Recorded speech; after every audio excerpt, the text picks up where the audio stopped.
2024년 1월 첫째 주 주일 예배인데 오늘은 예수님의 수세 주일이라 해서 지킵니다. 예수님이 세례 받으신 것을 기억하고 기념하고 하나님의 은혜가 임하기를 사모하는 주일이죠. 오늘 설교 제목은 너의 세례를 기억하라인데요. 우리가 예수님의 세례를 기억하듯이 우리의 세례를 기억하는 것이 의미가 있고 중요하기 때문에 이렇게 제목을 잡았습니다. 우리는 어떤 비범한 사건을 한두 번은 겪죠.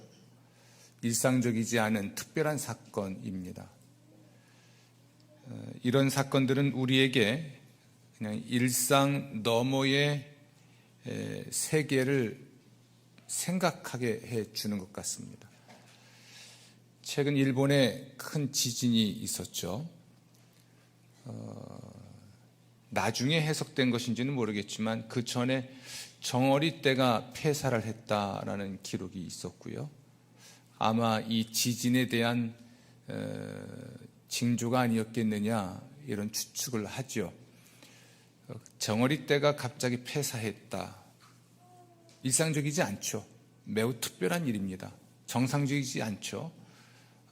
이런 비정상적이고 그리고 비범한 아주 특별한 사건을 겪으면 그 사건 너머에 있는 어떤 세계를 또는 실체를 한 번쯤은 생각해 보게 하죠. 우리가 기독교 절기를 지키는 것이 그런 의미이기도 합니다. 우리가 예수를 믿을 때 세례를 받죠. 세례를 받는다는 것이 평생 딱 한 번 받는 것이죠. 이것은 우리에게 일상적인 사건은 아닙니다. 평생 딱 한 번 받는 것이니까 특별한 것이죠. 비범한 일이 맞습니다. 우리가 세례를 받을 때 그러면 어떤 일이 내 영혼과 또는 내가 살아가는 그 삶 속에서 이루어지고 있는 것일까? 예수님이 요한에게 세례를 받으신 이 사건, 정상적이지 않지만 비범한 일인데 매우 특별한 일인데 그러면 이 예수님의 세례 너머에 있는 어떤 세계나 실체는 무엇일까? 이것을 우리가 생각하게 되는데 오늘 여러분의 세례를 다시 한번 기억하면서 이 세례가 여러분에게 주는 의미를 다시 한번 생각하고 그 세례의 이면에 있는 일상적이지 않고 평범하지 않은 그 하나님의 특별한 세계와 은총을 다시 한번 경험할 수 있게 되기를 부탁을 드리겠습니다. 예수님이 세례를 받으실 때 매우 특별한 사건이 벌어졌죠. 그것은 하늘이 열리고 성령이 비둘기 같은 형상으로 예수님께 내려왔습니다. 그리고 하늘에서 음성이 들렸습니다. 예수님이 요한에게 세례를 받으실 때 있었던 일이에요. 그런데 예수님이 요한에게 세례를 받기 전에 다른 사람들도 요한에게 세례를 받았거든요. 다른 사람들이 요한에게 세례 받을 때는 없었는지는 모르겠으나 적어도 예수님이 요한에게 세례 받을 때는 매우 특별한 사건이 벌어진 것이었습니다. 그런데 예수님이 세례 받으신 이 사건은 오늘날 우리 그리스도인들이 세례를 받을 때 있는 일이고 있어야 할 일들입니다. 그것을 이야기하려고 해요. 그래야만 우리의 세례를 기억한다는 것이 본래 무엇을 의미하는지 알 수 있으니까요. 그러기 전에 예수님이 요한에게 세례를 받으실 때를 좀 생각해 보고 이 세례가 예수님에게 의미했던 것이 무엇인지 먼저 말씀드리고자 합니다. 요한이 세례를 베풀 때는 죄 사함을 위한 세례였습니다. 자기 죄를 고백하고 그 죄의 용서를 위한 또는 그 죄를 용서받았다는 것을 확증하기 위해서 요한에게 세례를 사람들은 받았습니다. 그래서 세례 요한의 세례는 물 세례고 그것은 죄 사함 또는 죄를 씻는 것을 의미했습니다. 그러면 예수님이 요한에게 세례를 받으실 때 용서받을 죄가 있으셨는가? 씻어내야 할 죄가 있었는가? 그러나 그렇지 않습니다. 예수님은 본래 지은 죄도 없으시고 물려받은 죄도 없는 분입니다. 죄 없는 분이 왜 세례를 받으셨을까? 사실 세례 요한은 예수님의 정체를 알고 있었거든요. 죄를 지은 죄도 없고 물려받은 죄도 없는 분이 왜 세례를 받으려고 하실까? 이것에 대해서 이해할 수 없었기 때문에 거부를 했습니다. 그때 예수님이 하신 말씀이 이렇게 해야 하나님의 의가 이루어집니다. 이렇게 해야 하나님의 뜻이 이루어지는 겁니다. 이렇게 하는 것이 하나님의 뜻입니다. 그래서 요한은 예수님께 세례를 베풀었고 예수님이 요한에게 세례를 받으심으로써 하나님의 뜻이 이루어졌습니다. 하나님의 목적이 이루어진 것이죠. 예수님이 세례를 받으실 때 이루어진 하나님의 뜻이 무엇일까? 여러분, 예수님은 사람이 받아야 할 이 세례를 대신 받으신 것이었습니다. 모든 사람은 용서받아야 될 죄가 있고 씻어내야 할 죄가 있다는 것을 말씀하신 것이죠. 모든 사람은 지은 죄는 용서받고 물려받은 죄는 씻어야 한다는 것을 예수님은 보여주신 것입니다. 따라서 이 세례를 통해서 오늘날 우리 신자들에게 일어나는 사건은 근본적으로 자기가 죄가 있고 이 죄를 용서받아야만 하나님의 구원을 받을 수 있다는 것을 암시하죠. 제가 주목하자 하는 것은 예수님은 세례를 받을 이유가 없었음에도 불구하고 세례를 받으셨다는 거예요. 하나님의 뜻을 이루기 위해서 그 세례를 받으신 겁니다. 이것은 하나님의 뜻에 대한 예수님의 헌신 그리고 순종을 의미합니다. 용서받을 죄도 없는 분, 물려받은 죄도 없는 분, 그런데 그분이 세례를 받으심으로써 인류가 받아야 될 용서와 인류가 받아야 될 정결을 몸소 받으시고 모든 사람들에게 있어야 될 일을 보여주신 거거든요.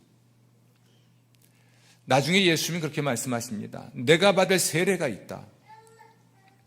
요한에게 세례 받으신 예수님이 다시 이렇게 말씀하십니다. 내가 받을 세례가 또 있다. 그 예수님이 받을 또 다른 세례는 십자가에 못 박혀 죽임을 당하는 것이었습니다. 그렇죠. 예수님께서는 세상의 구원을 위해 십자가에 못 박혀 죽임을 당하기 위해 오신 분입니다. 세상을 구원하시려는, 사람을 그 죄에서 구원하시고 죄의 형벌에서 구원을 하시려는 그 하나님의 선하신 뜻, 그 목적을 위해서 예수님은 세상에 오셨고 예수님은 그 뜻을 이루기 위해 기꺼이 자기의 목숨을 내어놓으신 분입니다. 예수님 말씀하셨거든요. 나는 섬김을 받으러 온 것이 아니라 섬기러 왔다. 내 목숨을 많은 사람의 대속물로 주기 위해서 왔다라고 말씀하십니다. 따라서 예수님이 요한에게 요단강에서 세례, 곧 침례를 받으실 때에 물에 들어갔다가 올라오셨는데, 들어갔다가 올라오셨다는 것은 죽었다가 사는 것인데, 이건 좀 더 멀리 한 3년 후에 있을 일을 내다보고 보여주신 또 하나의 예언적 행동이었는데, 십자가에 못 박혀 죽임당하시는 그 사건을 보여준 겁니다. 십자가에 못 박혀 죽임을 당하시고 다시 살아나실 것에 대한 또 다른 예표였고 상징이었죠. 이 예수님이 요한에게 세례를 받으심으로써 모든 사람은 죄를 용서받아야 하고 모든 죄를 씻음받아야 한다는 것을 보여주셨고, 어떻게 용서받고 어떻게 씻음을 받을까? 그것은 예수님의 십자가의 죽음과 부활을 통해서 용서를 받고 씻음 받는 것이라고 말씀하신 것입니다. 예수님이 세례를 받으시려고 했고 세례를 받으신 이 일에서 우리가 우리의 세례를 기억한다고 할 때 먼저 꼭 기억해야 될 것은 예수님의 순종과 헌신입니다. 사도 바울은 빌립보 교인들에게 편지를 보내면서 이 예수님의 순종을 죽기까지 복종하셨다라는 말로 표현해요. 자신의 죽음을 통해서도 또 자신의 죽음조차도 하나님께 대한 순종이었다고 말씀을 하는 거죠. 우리가 우리의 세례를 기억한다고 할 때는 여러분의 순종, 여러분의 헌신을 기억하라는 말입니다. 사실 고대에서 이렇게 세례를 받는다는 것은 개종을 의미했습니다. 종교를 바꾸는 거예요. 시족사회, 부족사회는 보통 종교가 하나입니다. 따라서 종교를 바꾼다, 개종한다는 것은 그 시족의 일원, 부족의 일원이 되지 않는 것이기 때문에 그 공동체에서 쫓겨나거나 심지어 살해를 당할 수도 있었습니다. 개종하는 것이니까요. 여러분, 우리가 세례를 받는다는 것은 개종을 하는 것을 의미해요. 나의 종교가 기독교가 아니었는데 이제 세례를 받음으로 기독교인이 되는 것입니다. 이 고백을 하는 겁니다. 나는 오직 예수만을 나의 구원자로 믿겠고 오직 나는 예수 그리스도의 아버지이신 하나님만을 사랑하며 섬기겠습니다. 이런 결단과 신앙 고백을 담아내는 것이 우리의 세례입니다. 하나님께 순종하겠습니다. 하나님의 뜻을 따르겠습니다. 하나님께 헌신하겠습니다. 이것을 결단하고 그 일에 대해서 헌신하는 것이 우리의 세례거든요.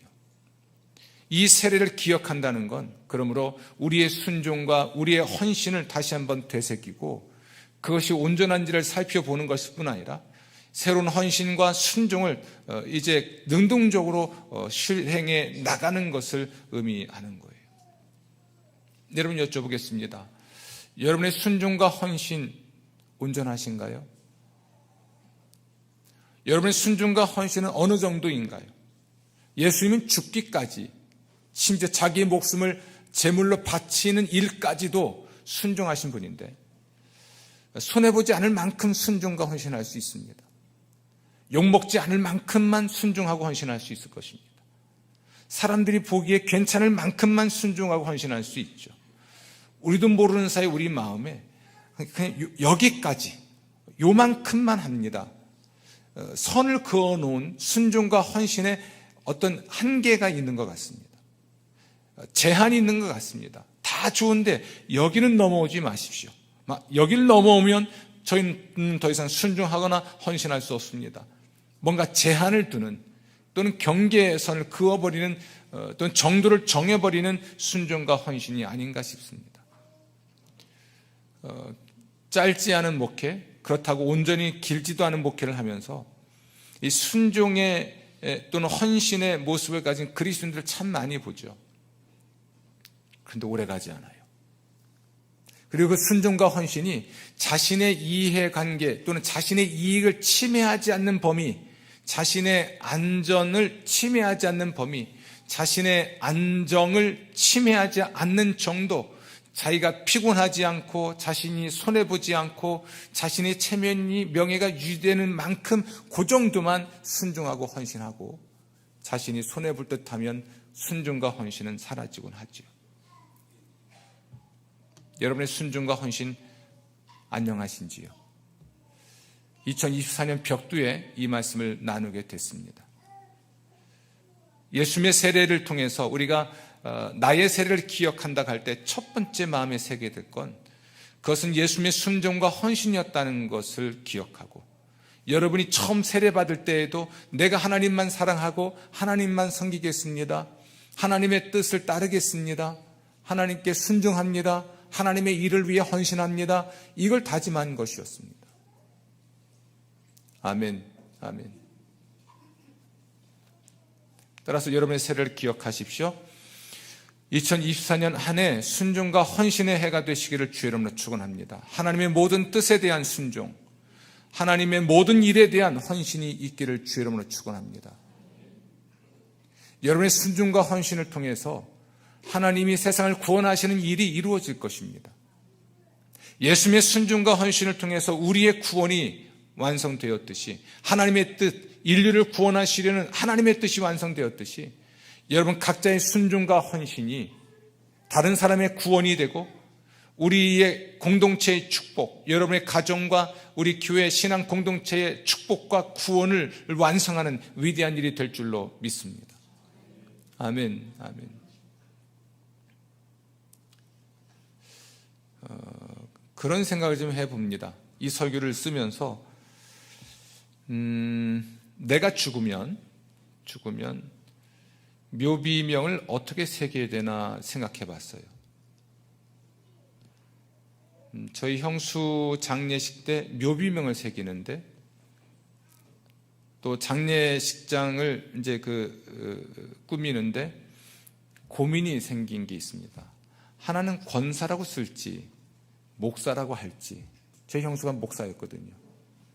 권사라고 할지 목사라고 할지.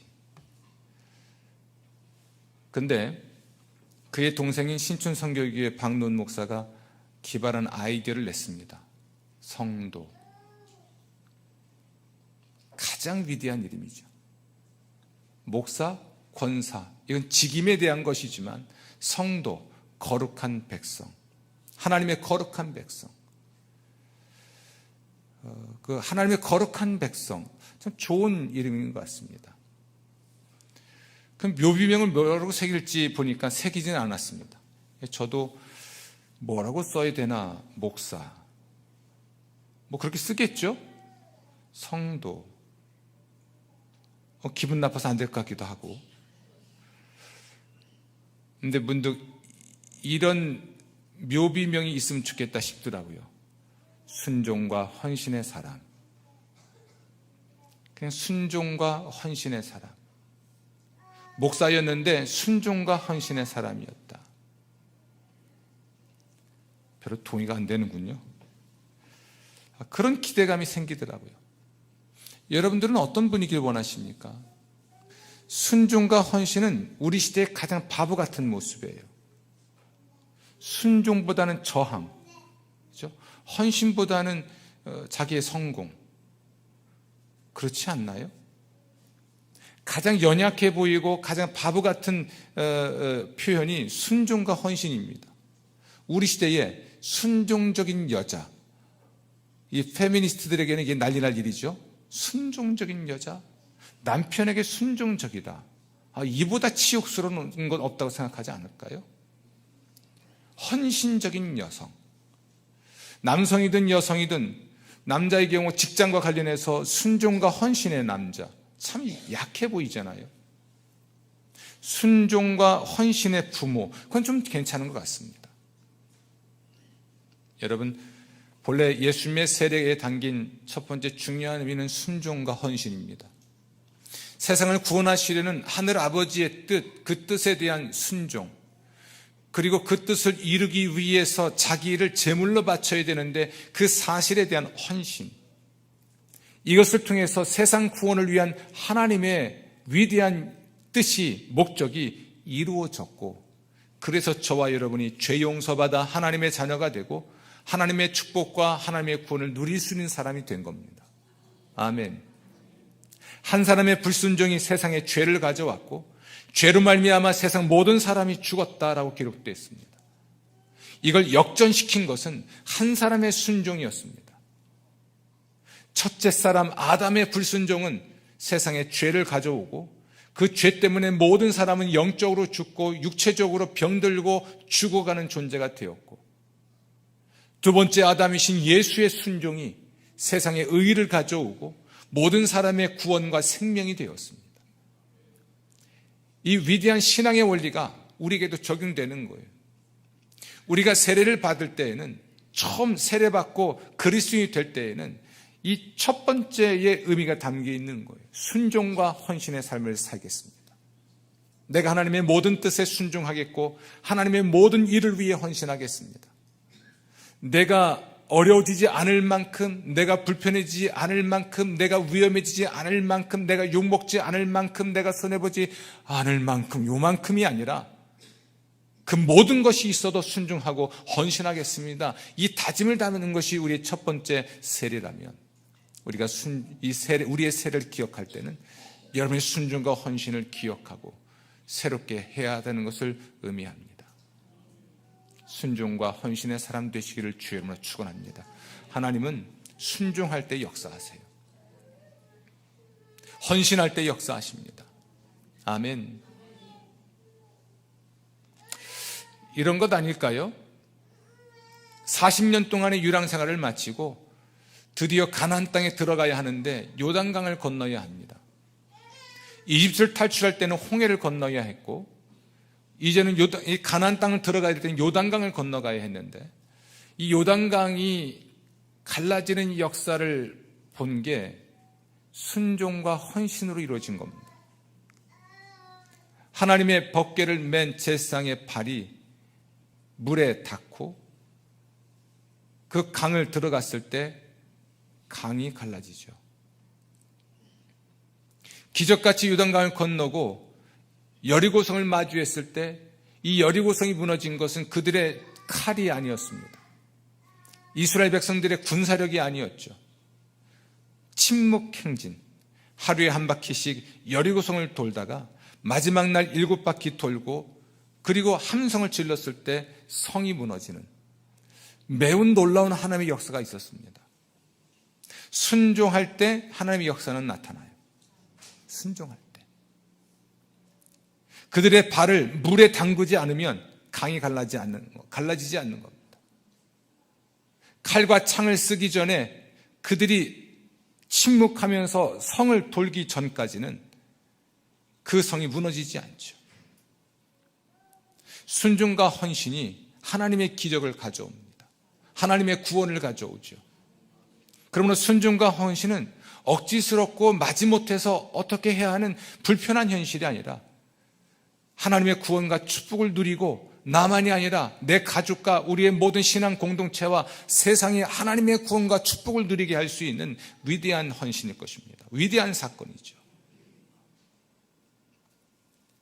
순종과 헌신을 새롭게 하는 한 해가 되시기를 주의 이름으로 축원합니다. 하나님께서 우리에게 주신 비범한 어떤 특별한 일들 이면에는 하나님의 특별한 세계와 하나님의 특별한 섭리가 담겨 있습니다.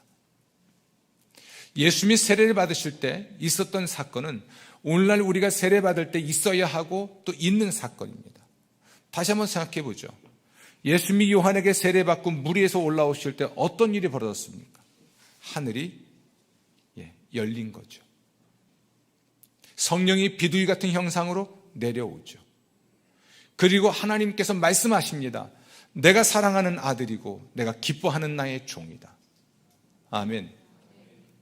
예수님이 누구이신지가 드러난 겁니다. 그래서 고대에는 이 예수님이 세례 받으신 사건을 통해서 예수님의 정체가 구체적으로 드러났기 때문에 주현절을 지킨 겁니다. 예수님이 태어나신 이 일은 몇몇 사람 외에는 매우 사적인 공간에서 이루어진 일입니다. 그런데 나이 30이 되어서 요한에게 세례 받으실 때 하늘이 열리고 성령이 내려오고 하나님의 음성이 들렸을 때에는 이제 공적으로 모든 사람 앞에서 예수의 정체가 드러난 사건이에요. 그래서 주현절입니다. 그런데 여러분, 예수님이 세례 받을 때 있었던 이 사건은 예수님에게만 있는 사건이 아니어야 한다는 것을 우리에게 말해줍니다. 여러분이 교회에서 세례 받을 때 어떤 은혜가 있었나요? 정말 이런 은혜가 있었는지 한번 확인해 보십시오.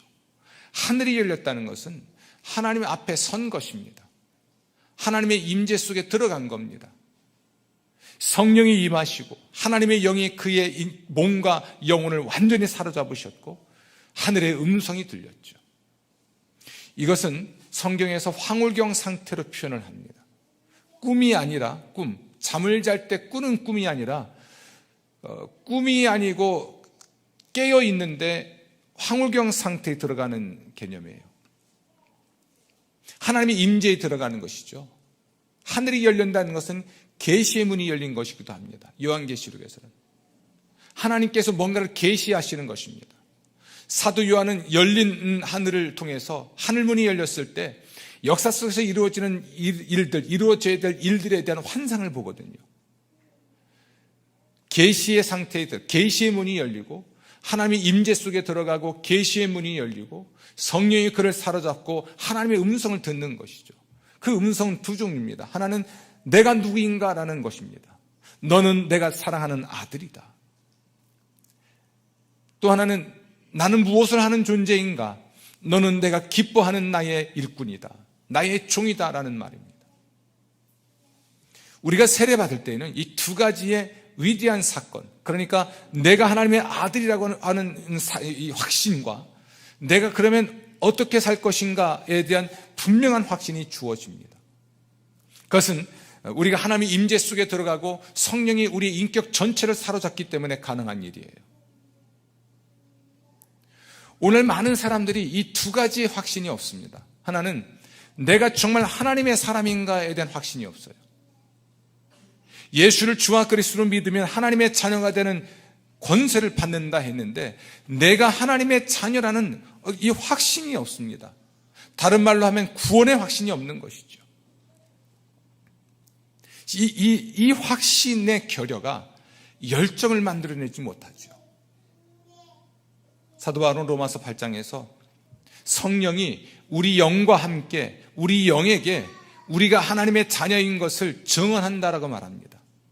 성령의 증언이 우리 영에게 있기 때문에 내 영은 아주 깊은 곳에 아주 선명하게 각인되는, 또 다른 말로 하면 뼛속 깊이 새겨지는 것과 같은 아주 분명한 확신이 세례받을 때 세례받은 신자들에게 일어나는 거예요. 구원의 확신이 있을 때, 하나님의 자녀라는 확신이 있을 때 이 사람이 하나님의 자녀다운 삶을 살고 하나님의 자녀로서의 일을 하며 살아갈 수 있거든요. 이걸 우리는 확신의 도리라고 해요. 언젠가 요한웨슬리 목사님이 말씀하신 확신의 도리를 가르칠 때가 있을 것 같습니다. 그런데 제가 그 전에 우리의 세례를 기억하라고 해야 한다고 할 때에 여러분 스스로 한번 돌아보십시오. 여러분 하나님의 자녀됨에 확신이 있습니까? 천국은 죽어봐야 한다고 하지 마시고, 구원은 죽어봐야 한다고 하지 마시고,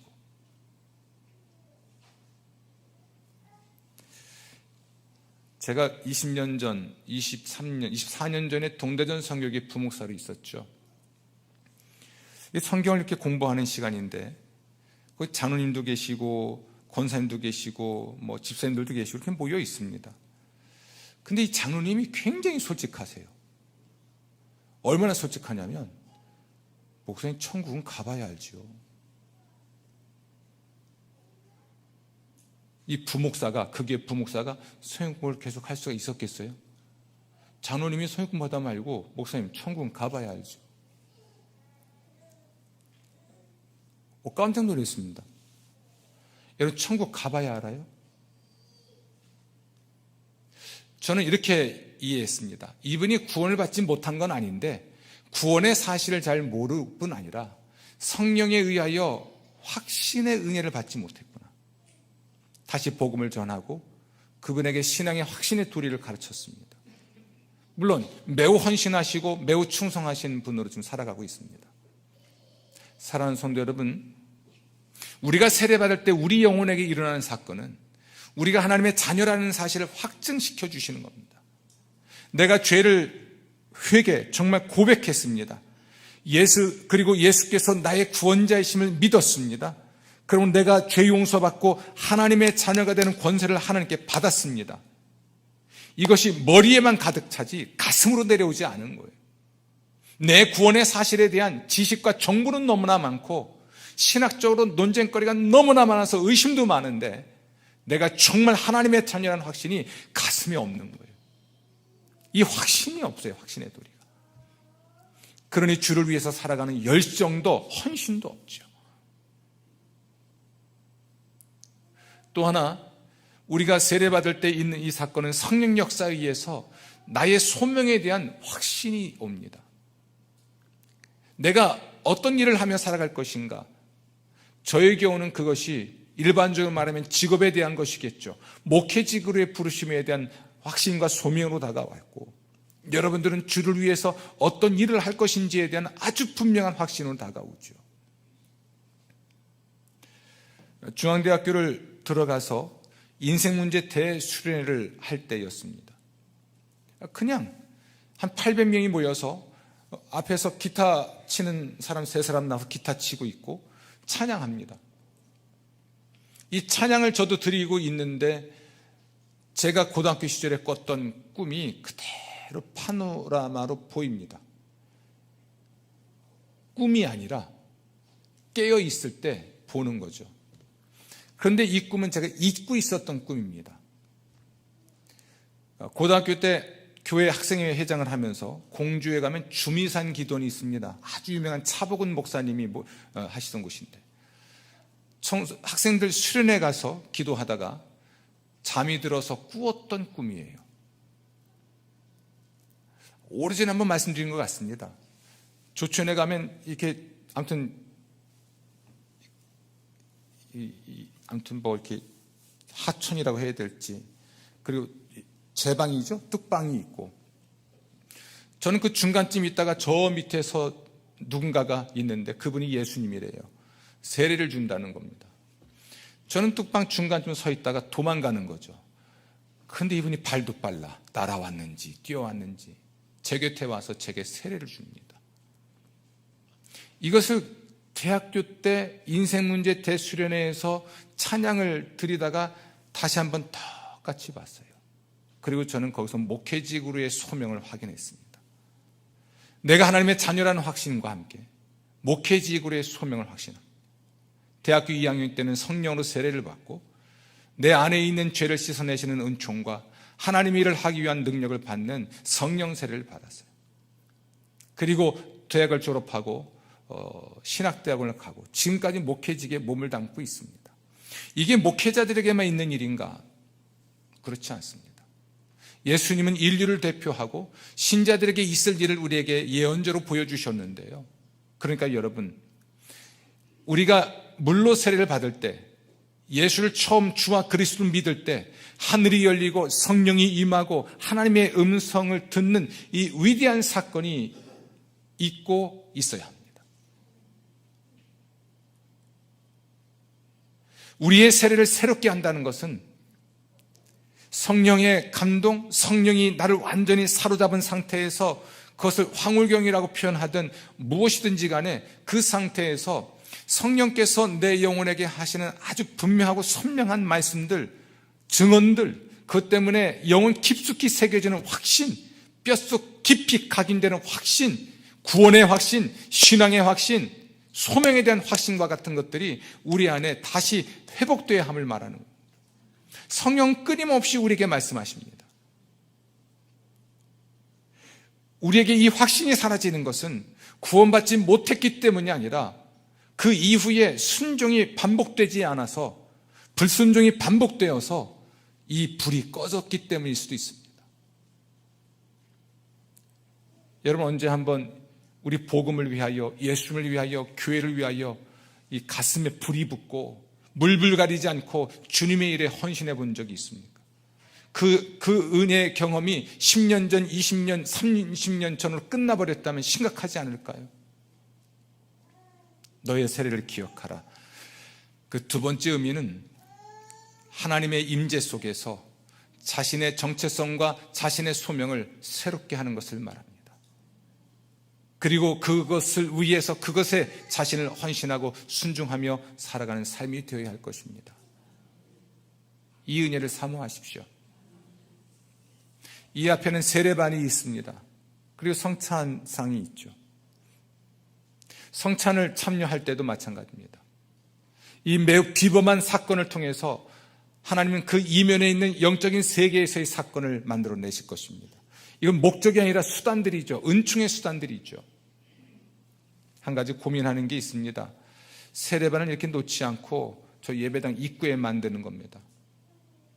거기에 돌로 된 세례반을 만들고 들어올 때마다 들어갔다 나올 수는 없으니까 수세라고 하죠. 흐르는 물에 손을 좀 씻고라도 들어오면 어떨까? 예배를 드리러 오기 전에 주여 내 영혼을 저의 죄를 씻어주소서, 잠깐 수에다 씻고 들어와서 예배를 드리면 어떨까? 그런데 그 순간에 주께서 내가 지은 죄를 용서하시고 내가 하나님을 예배할 수 있는 거룩한 자로 만드는 은총이 임합니다. 떡과 잔을 받아서 먹고 마실 때 예수로 말미암는 용서와 구원의 은혜가 우리에게 임하듯이 이러한 은총의 수단들을 통해서 하나님의 축복이 임합니다. 2024년 첫 주에 주님의 수세 주일에 우리 함께 주께 받은 말씀은 우리의 세례를 새롭게 하라입니다. 순종과 헌신을 새롭게 하시고 여러분의 정체성과 여러분의 소명을 새롭게 하셔서 이의 끝에는 참 행복한 삶을 살고 잘 살았다 칭찬되는 여러분 되시기를 주의 이름으로 축원합니다.